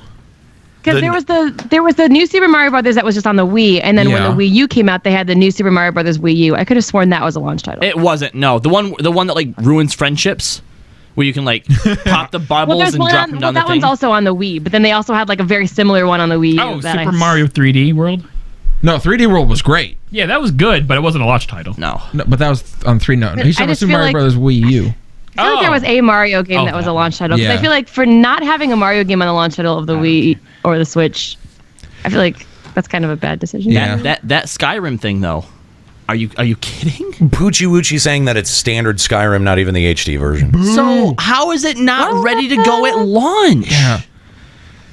In the rest of March, we've got I Am Setsuna, Snipper Clips, Has Been Heroes, and Fast RMX. Has Been Heroes might be the best name for Nintendo I've ever heard. It's outstanding. That's pretty good. We got Mario Kart 8 coming out in April. Deluxe. Mario Kart 8 Deluxe. I'm excited for a new Mario Kart game. It's not new. It's the fucking Mario Kart 8. But they're bringing back battle It's mode. the same one, but deluxe version. That's not a new. It needs to be a new Mario Kart. There should be Mario Kart 9. Not into it. Battle Not mode. any of this. We haven't had that since 64, right? Which game? Battle mode for Mario Kart. It's great. Okay. Rest of Spring. Battle mode is pretty sweet. For Rest of Spring, we've got Disgaea 5. Boo! Fuck that weeby shit. Yeah, you missed the part where he said they've turned Bomberman into an anime. Stop saying it. It makes me sad. It always was an anime. Bomberman's always been very anime. Yeah, a little. Yeah. Rhyme. Arms? What's arms? Oh God. Oh All my right. God. The opposite of legs. No, okay, so this is like another, like, this is like, the first big hitter was 1-2 switch. The second big hitter was arms. And this is what they describe as boxing, except you're shooting your arms out. So basically you're like punch with the controller, and then your arm is like a spring, and it like goes It's extend, Rock'em Sock'em Robots. and then it comes back. It's like Telro Boxer coming back from the Virtual Boy. It's actually even dumber than Chris described it as. Oh. It's actually even dumber than that. So- Like you're imagining something kind of interesting and cool in your I'm head. imagining a Telro Boxer. And then, like, when you see it, you're like, oh. So the mini games that we got on like the Wii and the Wii U, they're selling those as like just single games on the Switch. That's what it sounds like to me. Yeah, what's the price point on all of these? Well, Probably like sure, $60. $60. Yeah. Oh, Why would they be that'd be anything- criminal. Anything but what? Why would... Come on, $60. Do you think a game for a brand new system like the Switch is going to be anything less than 60? If it's $60. arms. $60. Oh my God. Well, I'm definitely not getting this until Arms Pokemon. might be not as much. I'm with I you assume there, 1-2 Switch Aniro. wouldn't be either. Yeah, I'm with you, Nero. We also have Sonic Mania. Thank God we're getting another Sonic title. Lego City Undercover and Puyo Puyo Tetris.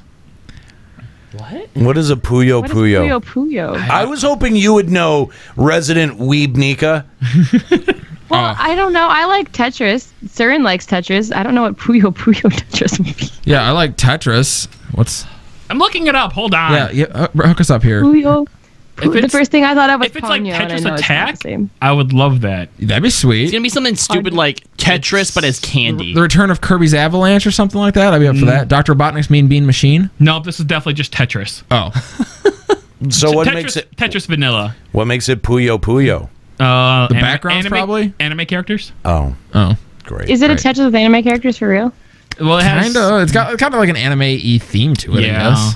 I guess. I don't know. And it's This got is like multiple. Tetris to me. It's definitely Tetris. Don't get me wrong.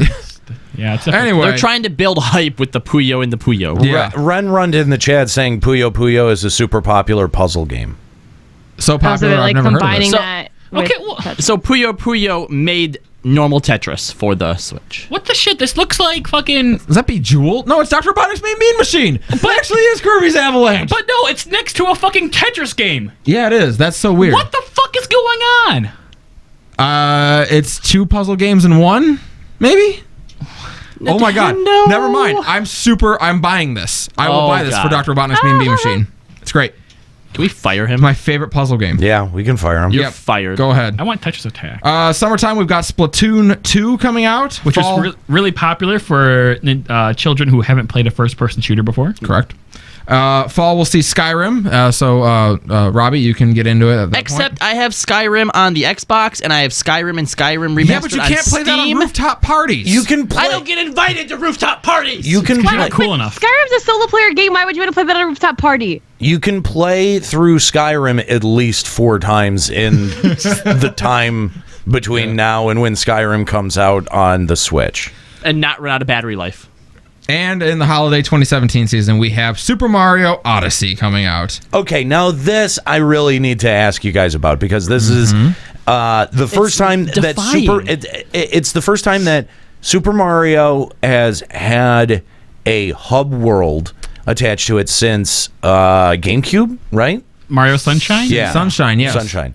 And made very popular, of course, with Mario 64. Correct. Yes. And the hub world, it seems, is our world.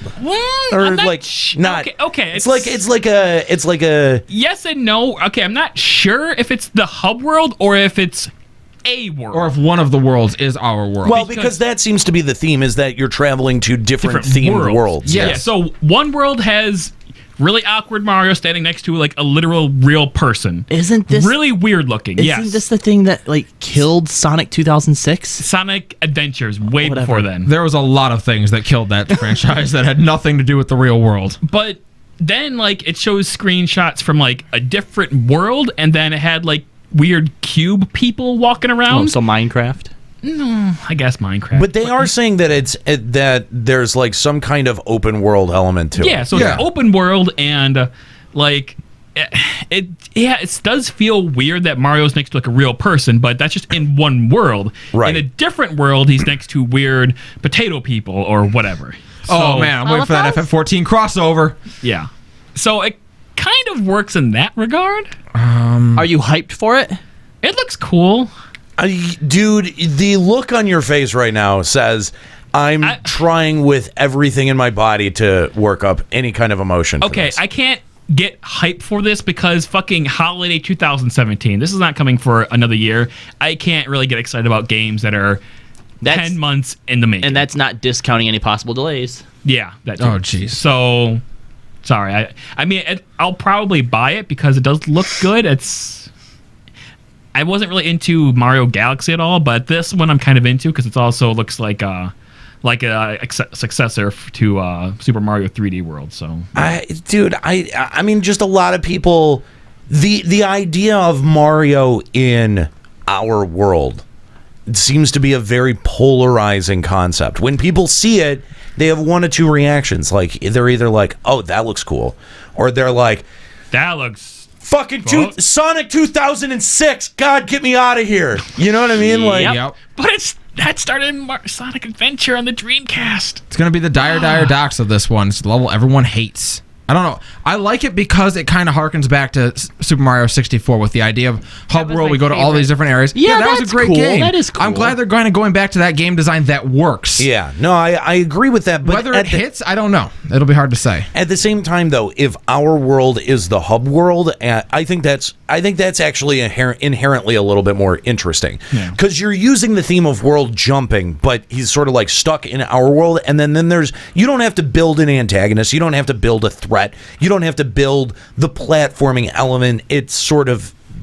like it's there. It's a little more neutral in terms of a presentation. Yeah. So that's why I like the idea. I don't know. If Mario was stuck in our world, I'm sure he'd have some horrible villains to contend with. Well, no, but what if the hub world is our world and all the worlds you visit are different, like video games? I just want an ending to this game where Mario actually goes back to being a plumber. Like he gets stuck in our world, and he knows how to do. And yeah, he's just taking shit-covered toilets out to the fucking curb to be thrown away, and like. You know, like he has to every once in a while wear a hazmat suit to work. Like he just becomes an average part of the scenery, and every once in a while he gets to bust out the Super Mario powers. When Dennis Hopper shows up as King Koopa. There you go. Oh, wow. Oh my god. And the rest of the titles that we have for 2017 listed are Steep, FIFA, Minecraft, Xenoblade Chronicles 2. Whoa. How is Minecraft taking a year before it comes out? Yeah, that seems insane. Well, it's just sometime in 2017. That's ridiculous. No, it's 2017. Like, some of these titles wouldn't sway me, but they would be so clutch for release. Skyrim, Minecraft, heck, even probably FIFA. Yeah. You would think that that needs to be stuff right there at the beginning. Project Sonic 2017, Ultra Street Fighter 2, The Final Challengers, Dragon Ball Xenoverse 2, and NBA 2K18. There are a lot of people who are legitimately excited about Xenoblade Chronicles 2. There was a lot of people Yeah, who I mean, Xenoblade wasn't a bad game. I could have swore that I had seen a rumor about FF15. Oh, shut up. What? Well, No way. Remember that GIF image that I showed you from The Fifth Element with Chris Tucker running down the hall, being like, "The Switch is here," and listing off all these games, and like half those games, I wanted to kill the person who made it because I'm like, half those games I'm pretty sure they were not announced for you. Right. Yeah, that's definitely not the case. Yeah. Don't worry about that. I saw a lot of people in the chat decrying frame rate issues on Xenoblade from the live presentation. Really? I don't know if that's true or not because the whole presentation on Twitch was lagging for me, so I couldn't really get a good feel on it. But plus, it's not until 2017, so they have time to work those bugs out. It's 2017 right now. I thought it was mostly. I thought it was a mostly pre-rendered trailer. Anyway, I don't think we actually saw much gameplay. So, what does the fucking frame rate matter? I don't know. There's a good chance that it's not the Switch sitting there producing the graphics on that. And I heard a rumor about the Zelda game. I think it's capped at 30 frames a second. That I did hear. Docked on the TV. Yeah. Really? That I did hear. At 900 resolution. Yeah. It's not even 1080p. Yeah. What? Remember back like when this was still like Project NX, and they're like, it's going to be able to compete with modern day blockbuster titles. Nope. You know, this... Nobody ever believed that. No, yeah, that's the thing. Not If you even for believe a that, you're a second. fucking idiot. Because Okay. Nintendo has never had that track record to be able to produce hardware like that, ever. I mean, granted, this is still very impressive for a mobile console. I have to give it that. But on the other, it's trying to split the difference between the two, and it's going to fail in one of the two departments. And I think it's going to fail as the console. This thing just, feels like a fucking tablet to me. And I bought a fucking tablet for, $200, NVIDIA Shield, and that fucking thing can't even run Hearthstone well. Ugh. Wow, really? Yeah, I feel really burned by that fucking thing. But that's, what's strange, though, is that the Vita does it so well. Like that very thing that you're talking about, like buying the Shield 4, the Vita pulls it off so Vita had no good exclusive games. That's so terrible too. That no. I'm talking about the remote play. The remote play function. Oh right. Okay. Yeah. Still, just everything that the Vita has done is immaculate, and somehow it's just lost in history. And everyone's like, "Oh yeah, Nintendo's so great at everything," when they're clearly not. Well, Nintendo has good games and Vita has good hardware. Now we just need to squish them really? together. They have good IPs. Good IPs. Okay, they have good IPs. Don't listen to Nika. They have good IPs. Because I was about to list off all these games and have you tell me which ones were good. But here's the thing, I'm though. sure they also have plenty of bad games. Don't get me wrong. I mean, that's what Nintendo has going for them. They have their IPs, which they have protected through the years. Smart move, but at the same time, if you don't utilize those IPs in a way that is meaningful, then it all becomes a lost opportunity. You know what Nintendo is to me? Nintendo is the Marvel movies that Sony and Fox have. Like, oh yeah, Spider-Man and X-Men are cool, but you're not making them cool. What? They're just missing the mark. Yeah. Marvel movies are great, but not the Marvel movies made by Sony and Fox. Yeah. Are you talking about as a console or the actual fucking games? I'm talking about the movies as an analogy. Like what Nintendo does with their properties. Mario's cool, Sonic's cool, but in application, no, they're fucking not. Fuck you. Every Mario game that I've played, all the 3D Mario games, are fucking great. Okay. All right. There are a lot of good Mario games, but there are some that do miss the mark. The actual Mario game. What's that? I can't hear you from your bubble. The Mario games, the actual 3D. He's in the bubble. I know. I was so sad because I actually thought this would be the episode where he finally breaks free of the bubble and realizes this little world he's been living in. I don't know, man. No. I think your expectations for the Switch were set too high. Maybe they were. I think that's what it is. I think Chris has been pretty reasonable with his expectations. Like all of us sort of expected this. All of these supposed disappointments. This is Nintendo being Nintendo. Yeah, when I hear that, oh, really, the online mode is gonna suck. Surprise What to a nobody. shock. They spent 3 minutes advertising that you'll be able to go to a store, pick up one of those, one of the controllers, and shake it to feel the ice cube inside. And you'll be able to feel like 1, 2, or 3 ice cubes. That's right. And the water inside. All right, I missed something. What do ice cubes and water have to do with anything? Absolutely fucking nothing. No, you didn't miss anything. It's as dumb as it sounds. It's just the rumble feature in a controller. Yeah. How it's like HD rumble. Force sensitive. Or what? Feedback. Force feedback. Force feedback. That's I what like force sensitive way more. Force sensitive. My controller's a Force Jedi, feedback. and I'm into it. Force feedback. Yeah. No, I've been watching a lot of Star Wars. That's fine. That's a good use of your time. Better use than playing the Switch. Yeah, probably. Yeah. Zelda's gonna be good. But Zelda's going to be. I have high hopes for Zelda. Nika, thank you for bringing it full circle. You're welcome. I don't think it's going to be good. I don't think Zelda's going to be very good at all. You know, it looks like garbage. It really No, it does. doesn't. I don't mind the art style, but let me ask you this. Because the way that you sound right now, Nika, is exactly how all of my Nintendo friends sounded when Hyrule Warriors were announced. Hyrule Warriors was fun. Ooh. Okay. I actually don't know anyone who doesn't like Hyrule Warriors, actually, who played it. Did it make you buy a Wii U? No, I got it on my 3DS. And it is all actually right. better because it has extra story and characters on the 3DS, so why would you buy it on the Wii U? I don't know. All right. Well. Anyway, Can we read this email? Jesus. Well, we've actually got a couple of callers hanging great. on the line that want to talk about the Switch that we're going to go to here in just a second. But yeah, I'm with you guys. I've got a lot of concerns about the Switch. I think I'm definitely still going to buy it because I've got $300 that I can throw around like that. Fire Emblem Warriors? Why haven't we mentioned that one? And I thought that someone announced that the next Dragon Quest game was going to be on there too. Yeah. There's announcements coming from freaking everywhere. There was like Dragon Quest 10 and 11 were shown off as not. There wasn't any actual like gameplay or anything, but they were shown off as titles that they were going to be. They're going to be. My there. entire Facebook feed was only exploding with Fire Emblem Warriors. That's it. Yeah, Fire Emblem was one that they showed off right after. Yeah, Fire Emblem Warriors, like a Hyrule Warriors for Fire Emblem, like a Dynasty Warriors for Fire Emblem. I mean, I guess I don't know. Like, well, that actually, I thought the draw of Fire Emblem was like not only that it was an RPG, but that you could also like hook up with people. Kind of like, why would a warrior game be what you want out of Fire Emblem? Underwhelmed. It is kind of underwhelming. Like, okay, yeah, my expectations probably were too high. You were definitely they were because if you're sitting there saying that, oh, you're so underwhelmed, like, but here's the thing. I think that there's a tinge of naivete in there. You need to tune your whelming. I get that, but I think what really gets to me is that I think I at least expected, like, if it wasn't going to live up to expectations, at least it would have been, like, middle of the road. Like, all right, this is what they should have been doing years ago. But it's like they're still making terrible, terrible, terrible, terrible mistakes. Oh, yeah. They'll never stop. It's Nintendo. It's Nintendo. Real Realistically, quick, though, come on. Has a console ever had a really solid game lineup at launch? Not since probably the 64. It's been a while.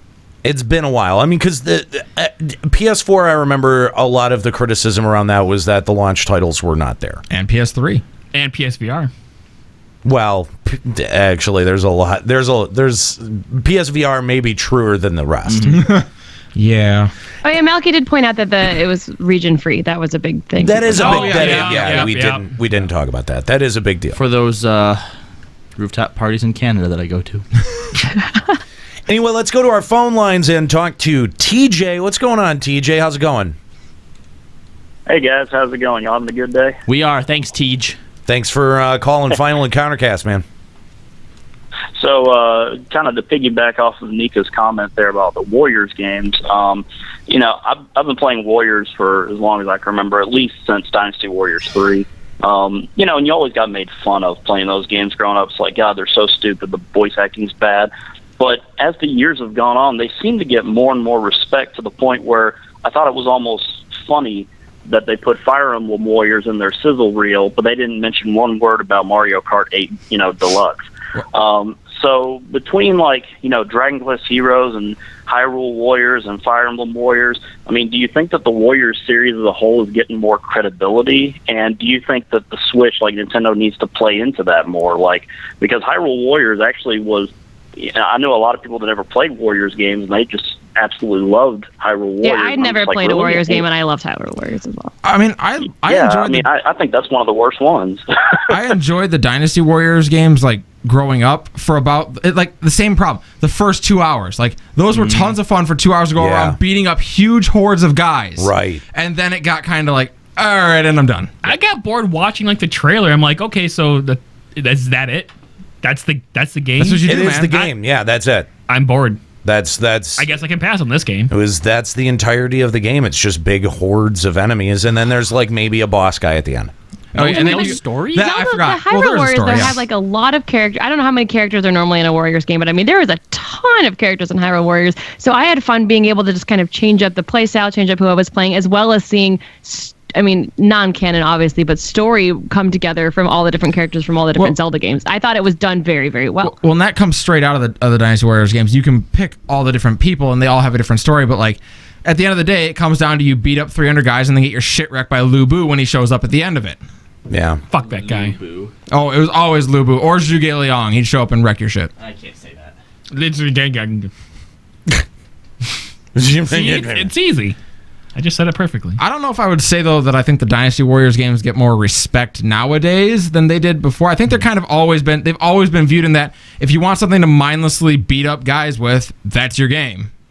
And that's kind of where they're at now and kind of where they've always been, I think. Yeah. I don't know, because I mean, because did other Warriors games have like the different modes like Hyrule Warriors did, where like you have the main story and then you also have like the adventure mode where you can unlock other shit? Like I thought it was really cool. Yeah, you got to unlock extra characters and unlock extra items. Like there was so much to do that even still, I haven't considered myself completed on Hyrule Warriors because there's still like 2 characters I haven't unlocked. So until I unlock them, I feel like I still have more to do in that game, and I think that's what made it fun. There was like there was an element of grind for the people who still like that old school type of grind, but there's also a lot of instant gratification as well. Okay. Thanks for the call, TJ. We appreciate it. We're going to take one more call here. Final Encountercast on Skype, 810-207-1764. I'm going to remind you guys that if you're a fan of Final Encountercast, you're going to be able to find the show live over on twitch.tv/Limit Break Radio starting at 1 p.m. on Sundays. That starts next weekend. So make sure that you join us at 1. We'd love to continue to get your calls and hear from you guys, including Philip. Philip wants to talk about the Nintendo Switch. What's going on, Philip? Thanks for calling Final Encountercast. Oh, how you guys doing? Very good, Philip. Not as good as you are. Philip doing good. Philip sounds super excited. Oh, no. I mean, the presentation itself was so elaborate and glamorous and filled with golden chassis, but the content was like filling up a few ice cubes short of a cup. Is that sarcasm? It really was pretty. I mean, for like all of the hype surrounding the Switch, it was a little light in the pants. That was definitely not what Nintendo needed to come out and talk about. Total limp dick. It really was. Oh, sorry. No. Go ahead, Philip. What were you going to say? The only, I was very concerned, 30 minutes in, 40 minutes in, I was like, there's no games coming out. Yeah. Where's the games? No games coming out. There's 80 games in development, 0 games coming out. Well, what game's coming out with this thing? What is it? And then it comes out and it's like Zelda, and then you watch that trailer and then you start crying a little bit because you saw that one little bit and you're like, oh man, now I gotta get it because I saw that crying scene. And then I have to know what it's about. I have to save the kingdom. And then you're like, oh, it's on the scenes that they did show off for Zelda are pretty compelling. Were very anime. Yes, I agree. I got such an anime vibe from Zelda. Oh my gosh! Really? Such an anime vibe. She's crying out because of the different art style. No, not because of art style. It's like when in a game has Zelda ever been like the huge damsel in distress where she can't handle herself. Ever. Kind of got a point there. Kind of reminded me of Studio Ghibli kind of stuff there, where I was seeing. I can see that. I could see that. But yeah, other than that, it was a bit very lackluster. I don't even know if you get the freaking dog controller with the console. Do you get the dog controller with it or no? You don't get it? I don't think so. Like woof woof dog controller or. People are calling it the dog controller, the controller that they were showing off in the the presentation. The big chunky one. Oh, the spaceship. The spaceship controller. Well, it looked like a dog, pretty much, like a little pub dog. I guess. Let's see that, I guess. I think it's talking about the big chunky controller, and no, you don't get that. I hate it is literally the worst controller You get like ever. a non-chargeable one. You basically get a hunk of plastic. It has like no actual like technology in it. Nice. Yeah. You can buy the one with like charging powers in it. Of course, because nickel and dime you. $30. All the way to the bank. I'm just going to wait till the holiday season and then be like, okay, what holiday bundle are you coming out with? And it better be $300. And I'm not paying for that stupid grandma game that everyone's talking about and 1-2 Switch. Yeah, 1-2 Switch, yeah. This is totally a system that will be worth waiting till the holiday season for. Oh, yeah. Like, there'll be a bundle with Super Mario Odyssey, and just wait for it and get it there. But guys, what about all the NES games you're gonna miss between now and then? Oh my god, then Nika can get 2 Zelda games.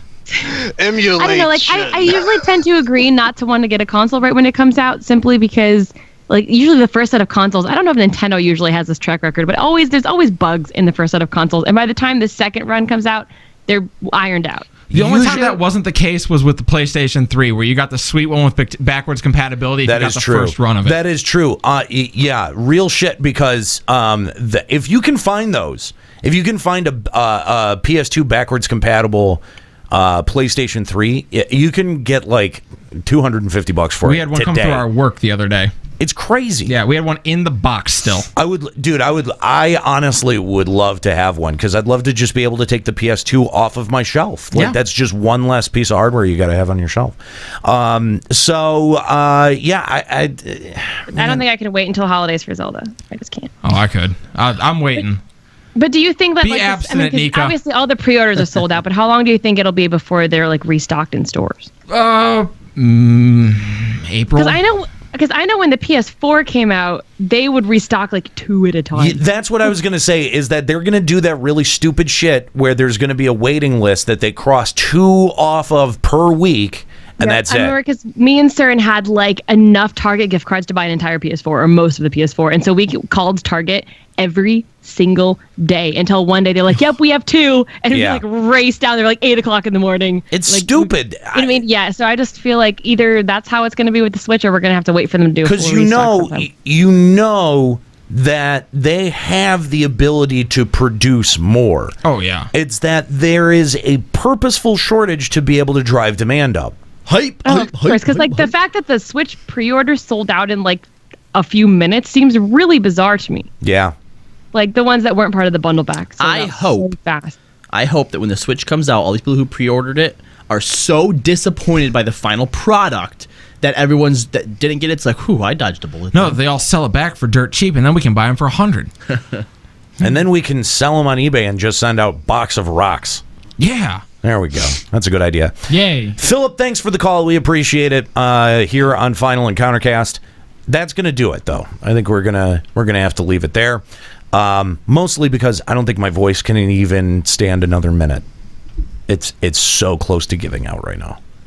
I mean, you guys have got to hear how rough it sounds. Yeah. Ugh. Rough. Some dog. Oh my god, dude, it hurts. I think you're the reason his voice goes out. It just leaves. It doesn't want to deal with us. It really, I mean, you're welcome. You could blame it on me yelling at you, which would probably also be accurate. Mm-hmm. But I like that idea, is that my voice has had enough of your shit. Just packs up and walks away. It's just done. Does a 360 and walks away. An Xbox 360. Oh, jokes. You're the worst. This is why. Can we mute him and end the show? That's going to be it for Final Encountercast, guys. Thank you so much for joining us. Remember that next week you'll be able to catch us live over at twitch.tv/Limit Break Radio starting at 1 p.m. Join us in the afternoon. Wake up with us. Let us be your morning gaming talk show if you live on the West Coast, or your afternoon gaming talk show if you live anywhere else. So, join us. That's going to be next week starting at twitch.tv/Limit Break Radio. I want to thank my crew. Kooky Persona's been hanging out on the phones, getting them connected to the show, as well as my crew, mostly in studio this week. Finally, got Fat over there. Callie, Robbie, and of course Nika connecting in by Skype. I'm Nate. Have a good one.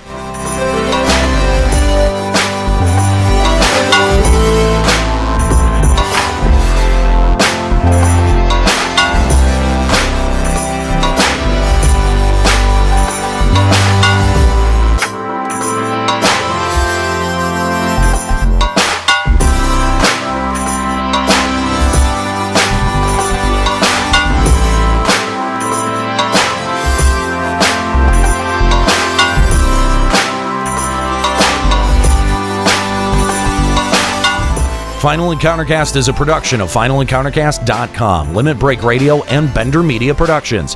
Today's episode was produced by Nate Bender and Christoph Guzzi. This show was made possible by the generous Patreon donors of the podcast Limit Break Radio. Opening music provided by Keyboard Kid. More info and music can be found at keyboardkid206.bandcamp.com.